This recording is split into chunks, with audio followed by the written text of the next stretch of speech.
Goa Organics వారి skin care, hair care, wellness products కోసం AP, తెలంగాణలో డిస్ట్రిబ్యూటర్లు కావాలను వివరాలకు స్క్రీన్ పైన ఉన్న నెంబర్కి కాల్ చేయండి. నమస్తే, వెల్కమ్ టు సుమన్ టీవీ. ప్రస్తుతం మనతో పాటు ఉన్నారు senior political analyst Chandu Srinivas garu. Hello sir. Hello అండి. సార్, ఆంధ్రప్రదేశ్ కీలక ఎన్నికల ఘట్టం ముగిసిపోయింది. సో ఎప్పుడూ లేనంత విధంగా 85% పైగానే ఓటింగ్ అనేది నమోదైంది.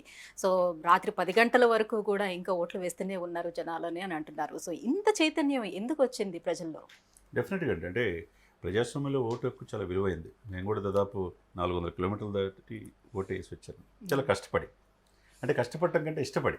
అంటే రాష్ట్రం అభివృద్ధి కోరుకుంటారు ఎవరైనా. ఆ రాష్ట్రంలో పుట్టిన ప్రజలుగా నేను కూడా అక్కడే పుట్టాను కాబట్టి ఆ రాష్ట్రం అభివృద్ధి నోచుకోలేనప్పుడు, అన్ని రంగాలు విఫలమైనప్పుడు ఆ బాధ అనేది ప్రజల్లో ఉంటుంది. దానికి నిలువెత్తు నిదర్శనం హైదరాబాద్ సరౌండింగ్ నుంచి దాదాపు 45 లక్షల మంది ప్రజలు ఓటేయడానికి వెళ్ళారంటే దాన్ని బట్టి అర్థం చేసుకోవాలి. ఎప్పుడు లేని విధంగా. అందుకే హైదరాబాద్ అంతా కూడా చాలా ఖాళీగా కనిపించింది నిన్న. అంటే మన సంక్రాంతి వెళ్ళినప్పుడు హైదరాబాద్ ఖాళీ అయిందనుకో, అంతకు మించి జనం వెళ్ళారంటే ఆలోచించుకోండి. ఫ్లైట్లో వెళ్ళే స్తోమత ఉన్న వాళ్ళు ఫ్లైట్లో వెళ్ళారు, లేకపోతే రిజర్వేషన్ ట్రైన్ కావచ్చు, బస్సులు కావచ్చు, లేకపోతే సొంత కార్లు కావచ్చు. వాహనాలే దాదాపు 30 లక్షల కార్లు వెళ్ళి అంటే అసలు ఏంటి జనం ఇంత చైతన్యం?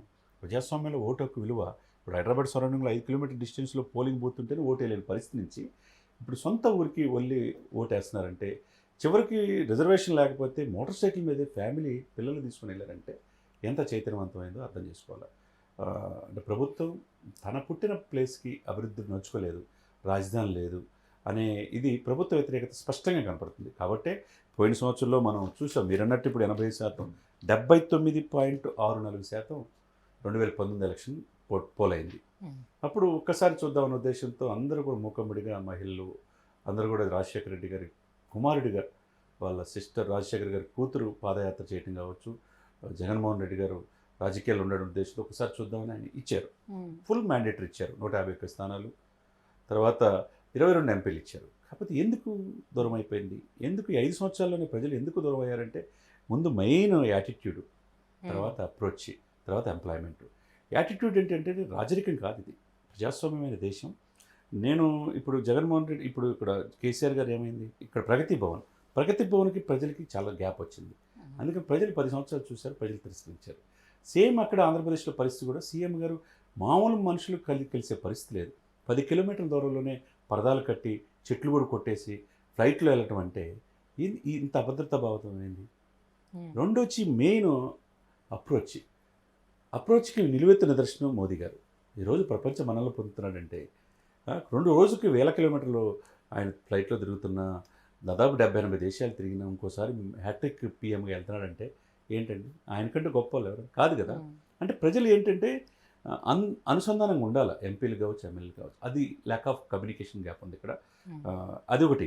ఇక్కడ నాట్ ఓన్లీ ముఖ్యమంత్రి, ఎమ్మెల్యేలు కూడా అదే ఉంది. అదేవిధంగా మెయిన్ ఎంప్లాయ్మెంట్, స్పెషల్ స్టేటస్ లేకపోవటం, ఎంప్లాయ్మెంట్ లేకపోవటం, నిరుద్యోగం విలయతాండం చేసింది. దశల వారి మద్య నిషేధంతోనే ఎలక్షన్కి వెళ్తాంటారు. ఇవన్నీ కూడా ఏంటంటే బటన్ నొక్కే పథకాలు వేసాం అనేది కాదు, అది కొంత మేరకు పనిచేస్తుంది. మహిళల్లో ఎక్కువ చైతన్యవంతం వచ్చింది. రాత్రి డేటు మారేదాకా 1 గంట వరకు ఓటింగ్లో పాల్గొంటున్నారు. ముఖ్యంగా పిఠాపురంలో 11 గంటల వరకు 87.4% నమోదైందంటే ఏంటి పరిస్థితి? సాక్షాత్తు ఎప్పుడూ ఇడపలపాయలో చివరి సభ పెట్టుకున్న ఆ వ్యక్తి చివరికి పిఠాపురంలో పెట్టాడంటే నాకు పోటీ పవన్ కళ్యాణ్ అనేది అంగీకరించినట్టే కదా. లేకపోతే పక్కనున్న వంగాగీత నా తల్లి, నా సోదరి, మీరు గెలిపించండి, డిప్యూటీ సీఎం చేస్తానని చెప్పి డైరెక్ట్గా చెప్పిన ప్రజలు అక్కడ తిరస్కరించారంటే పవన్ కళ్యాణ్ దశాబ్దం పైన ప్రజలకు ఉన్నారు. మాకు పవన్ కళ్యాణ్ కావాలని ప్రజలు ఓన్ చేసుకున్నారు.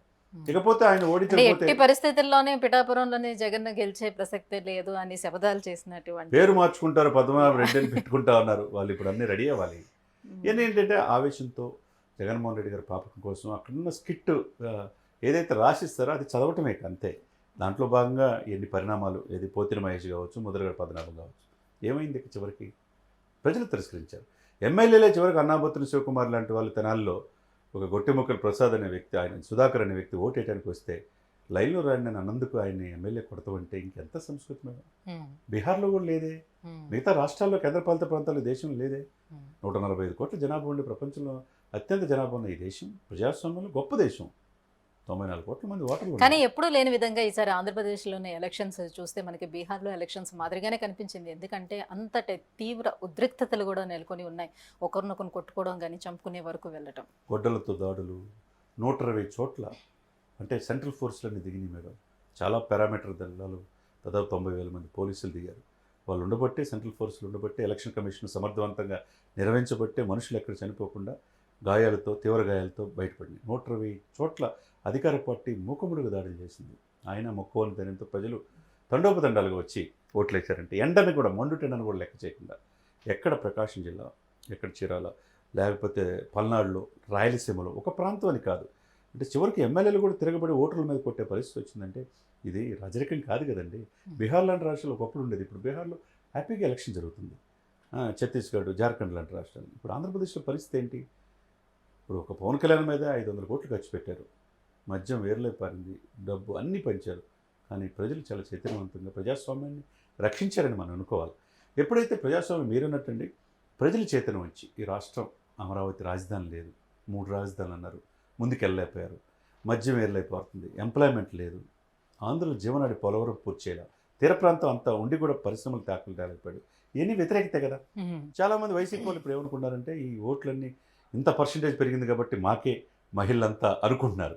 యూత్ అంతా కూటమి వైపు. ముఖ్యంగా ఇప్పుడు మ్యాన్ ఆఫ్ ది మ్యాచ్ కావచ్చు, మ్యాన్ ఆఫ్ ది సిరీస్ కావచ్చు, క్రికెట్లో ఉన్నప్పుడు అది చాలా కీలకం.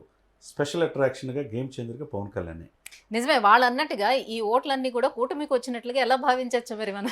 ఇప్పుడు అనుకుంటున్నారు వాళ్ళు, మాకు అనుకుంటున్నారు కదా. అంటే కూటమి యూత్ ఎంప్లాయ్మెంట్ లేకపోవటం, యూత్ అంతా, యంగ్స్టర్స్ అంతా కంప్లీట్గా ఈ కూటమి అయిపోయినారు. ముఖ్యంగా పవన్ కళ్యాణ్ గారు ఆయన ఈ ఎంటైర్ ఎపిసోడ్లో, ఈ మ్యాచ్లో అంతా ఆయన man of the series, man of the match కూడా ఆయనే. ఎందుకంటే కూటమిని చీలిపోకుండా, ఓటు చీలిపోకుండా బీజేపీతో కలిసేటట్టు టీడీపీని చేయగలిగారు. 2 అప్పుడు ఇప్పుడు 2 years క్రితమే చేశాడు. 2 బీజేపీతో సఖ్యత, బీజేపీ మోదీ గారు అండదండలు జగన్కి కాదు ఈ కూటమికి ఉన్నాయనేది తీసుకురాగలిగారు. కాబట్టి ఈ రోజున ఒక తాటిపై ఎలక్షన్లు ఫ్రీగా జరిగినాయి అంటే అనేక చెదురుమదురు సంఘటనలు జరుగుతుంటాయి. కానీ ప్రజాస్వామ్యంలో ఏంటంటే నేనే అనేది పనికిరాదు. ప్రజల్ని ఆ శాంతం ఈయన కావాలి నాయకుడిగా, ఈయన మా రాష్ట్రానికి కావాలనే భావన తెచ్చుకోవాలి. కానీ బెదిరింపులు అనేది మంచి పద్ధతి కాదు. ఎమ్మెల్యేలు దాడులు చేస్తుంటే ఓటర్ మీద, ఇది ఎక్కడ న్యాయం? ఇవన్నీ కూడా. సో నిన్న రోజా గారు కూడా మనం చూసుకున్నట్లయితే అసలు ఎప్పుడూ కూడా కూటమిని కానివ్వండి, ప్రత్యేకించి పవన్ కళ్యాణ్ని కానీ వేనెత్తి చూపించడంలో, తిట్టడంలో ముందున్నటువంటి రోజా గారు కూడా సో ఈ టీడీపీ సభ్యులు నాకు సపోర్ట్ చేస్తున్నారు, మా సభ్యులు, మా ఎవరైతే ఎమ్మెల్యేలు ఉన్నారో వైసీపీ కార్యకర్తలు వీళ్ళు మాత్రమే నాకు సపోర్ట్ చేయటం లేదా అని స్టేట్మెంట్ ఇవ్వడాన్ని ఎలా చూడొచ్చు? డెఫినెట్గా ఆమెకి మొదటి నుంచి కూడా వ్యతిరేకత ఉన్నది, మిథున్ రెడ్డి వర్గం వ్యతిరేకత ఉన్నది, ఆమె ఎగనెస్ట్గా పనిచేస్తున్నారు. ఆ పాయింట్ ఆఫ్ వ్యూలో ఆమె అక్కడ గెలవడం అనేది కష్టం. రోజా గారు నిరంకుశంగా చిరంజీవి గారి ఫ్యామిలీ గురించి కావచ్చు, పవన్ కళ్యాణ్ గురించి మాట్లాడే మాటలు ప్రజలు తీసుకోవాలి. అక్కడ గాలి ముద్దు కృష్ణమాడి కుమారుడు అక్కడ గెలవబోతున్నాడు. రోజా గారు ఇప్పుడు మాట్లాడే ఉపయోగం లేదు, అంతా కూడా అయిపోయింది. ఇక పేరుని నాని లాంటి వాళ్ళ పేరుని కిట్టు కావచ్చు. ఓవరాల్గా ఆంధ్రప్రదేశ్లో ఏంటంటే కూటమి అధికారులు రాబోతుంది. అది 105 సీట్ల 110 అనేది పక్కన పెడితే అధికార పార్టీ అధికారానికి దూరంగా ఉంటుంది. వై నాట్ 175 నుంచి అసలు తన ఉనికికే ప్రశ్నలాగా 60 సీట్లతో కన్ఫైన్ అయ్యే పరిస్థితి స్పష్టంగా కనపడుతుంది ఇప్పుడు. ఈ స్వయం కృతాపరాధంగానే మనం భావించాలి. Right. Thank you so much sir. So మరి కొద్ది రోజుల్లోనే మరి రిజల్ట్ కూడా మనకి తెలిసిపోబోతుంది. సో కూటమి గెలవనుందా లేకపోతే మళ్ళీ అధికార పార్టీయే రాబోతుందా ఏంటి అనే విషయం. Thank you so much. Suman టీవీలో మీ పర్సనల్ అండ్ బిజినెస్ ప్రమోషన్స్ కోసం కింది నెంబర్కి కాంటాక్ట్ చేయండి.